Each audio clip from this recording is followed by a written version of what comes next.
بدبخت فاروق رضوی اور مقلد بشیر قادری رضوی یہ دونوں ایک ہی تھالی وہی باتیں کرتے ہو. میں نے کب انکار کیا کہ یہ حدیث شریف نہیں ہے؟ بالکل حدیث کے اندر ہے، تفسیر کے اندر ہے.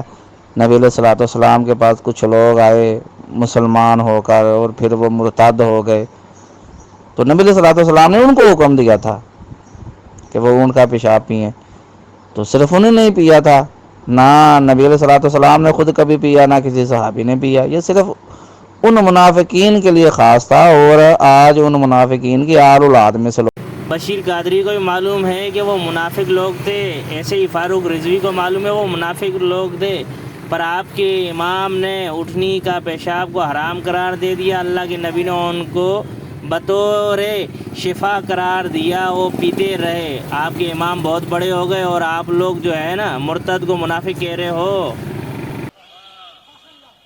یعنی بتا دیا گیا کہ یہ کمبخت منافق ہے. سبحان اللہ. مدینے کی آب و ہوا منافق کو راس نہیں آتی، مدینہ بھٹی ہے، وہ اپنے میں سے ہر گندی چیز کو چھاٹ کے نکال دیتا ہے. یہ گئے اونٹ کا پیشاب پیا، دودھ بھی پیا، خوب موٹے تازے ہو گئے کھا کھا کے، جیسے یہ ہو رہے ہیں. موٹے تازے ہوئے، اس کے بعد جب اچھے ہو گئے صحت مند، تو جو جانوروں کے محافظ تھے اونٹوں کے صحابہ اکرام، ان کو قتل کر دیا، ان چراغوں کو، اور اونٹ لے کے بھاگ گئے. وہ زخمی کچھ اس میں کچھ وصال پا گئے، شہید ہو گئے، کچھ زخمی حالت میں رسول اللہ کی خدمت میں حاضر ہوئے، عرض کہ یا رسول اللہ غداری کی انہوں نے، اسلام سے مرتد ہو گئے، پھر گئے. اور ان مقلدوں کو یہ معلوم نہیں ہو رہا کہ مرتد کون ہوتا ہے، منافق کون ہوتا ہے. ہاں، اور صحیح حدیث کا انکار کرنے والے اس کے بارے میں کیا حکم ہے، اور تبرہ کرتے ہیں حدیث کے اوپر، اہل حدیث کا نام لے کر، اور حدیث پر تبرہ کہتے ہیں. اور حدیث کا حکم کس نے دیا؟ اللہ کے نبی صلی اللہ علیہ وسلم نے حکم دیا، اونٹنی کا پیشاب بطور دودھ کے ساتھ ملا کر شفا کے تحت پی سکتے ہو. اور یہ بطور وحی اللہ رب العزت نے اللہ کے نبی صلی اللہ علیہ وسلم کو حکم دیا. اور آج کے بریلوی حضرات اور دیوبندی حضرات جو ہیں اس حدیث پر تبرہ کرتے ہیں، صرف اسی لیے کہ امت مسلمہ اس چیز کو اگر عمل کرتی ہے، اگر حکیم بولتا ہے تو ان بریلویوں اور دیوبندیوں کو بڑی تکلیف ہوتی ہے مسلمانوں کے لیے، اور پھر زبان دراز کرتے ہیں اہل حدیث کے اوپر، اپنے امام پر نہیں. آپ بدبخت لوگ ہیں، آپ کو سیرت ہم کیا بتائیں؟ آپ کو صرف ہم یہ بتائیں گے آپ کی کتاب سے، اس کے اندر واضح الفاظ موجود ہے، چمگادڑ کے پیشاب اور اس کی ٹٹی سے کپڑے خراب نہیں ہوتے، حلال جانور کے پیشاب سے تمہارے سب کچھ خراب.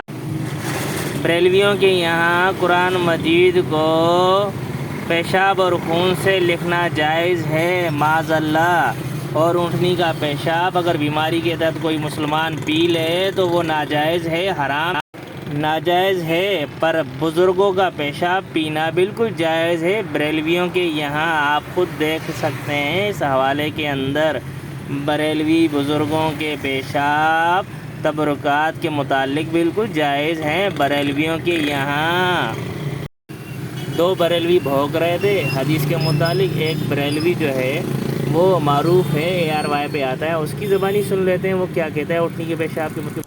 بسم اللہ الرحمن الرحیم. تو آپ کو بتا رہے تھے کہ ان لوگوں نے پھر دودھ کے ساتھ اونٹنیوں کے پیشاب ملا کر پیا، اللہ نے شفا دی. بعد میں وہ انہوں نے غلط حرکت کر کے مرتد ہوئے اور مارے گئے.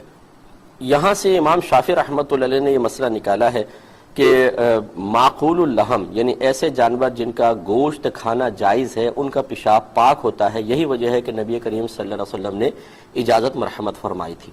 ہمارے امام اعظم ابو حنیفہ رضی اللہ تعالیٰ عنہ اس پیشاب کو حرام ہی کہتے ہیں، سختی سے منع فرماتے ہیں. آپ کہتے ہیں کہ استنزہ من البول فإن عامة عذاب القبر منہ، یہ سرکار کا فرمان ہے کہ پیشاب کی چھینٹوں سے بچو، کیونکہ اکثر عذاب قبر پیشاب کی چھینٹوں کی وجہ سے ہوتا ہے. یہ مطلقاً کلام ہے، اس میں کوئی تخصیص نہیں، انسان کا ہو، جانور کا ہو، معقول اللحم کا ہو، غیر معقول اللحم کا ہو، سب کو نبی کریم صلی اللہ علیہ وسلم نے سب کے پیشاب کو ناجائز قرار دیا. اور اس کے لیے امام اعظم یہی کہتے ہیں کہ یہ سرکار کو وحی کے ذریعے بتایا گیا، تو آپ نے ان کو خاص انہی کو اجازت دی، باقی کسی کے ساتھ اجازت نہیں ہے. امام ابو یوسف رضی اللہ تعالیٰ عنہ کہتے ہیں کہ اگر کوئی علاج کی غرض سے وقتی طور پہ اس کو استعمال کرے، باقی اور کوئی طریقہ علاج اس کے پاس نہ ہو تو اس کی گنجائش نکل سکتی ہے، اور اس میں امام محمد رحمۃ اللہ علیہ امام شافعی کے ساتھ ہیں، وہ مطلقاً اس کو پاک قرار دیتے ہیں۔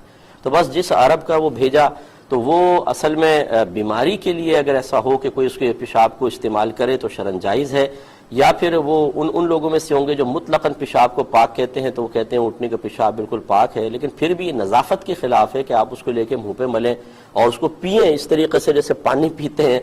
میں ابھی کچھ عرصے پہلے گیا تھا تو ایک وادی، اب آپ کو ہم نے یہ بریلوی مولوی کی زبانی سنائی کہ اب یہ کہتا ہے کہ امام ابو یوسف کے یہاں یہ حلال ہے، ٹھیک ہے، امام شافعی کے یہاں حلال ہے، اللہ کے نبی نے حلال ہونے کا حکم دیا، پر امام ابو حنیفہ کے یہاں یہ حرام ہے۔ حرام کیوں کہ وہ حدیث کے متعلق حرام ہے جس پر اللہ کے نبی نے کہا پیشاب کے چیٹوں سے بچو، تو حساب لگائیں کہ پیشاب کے چیٹوں سے بچو۔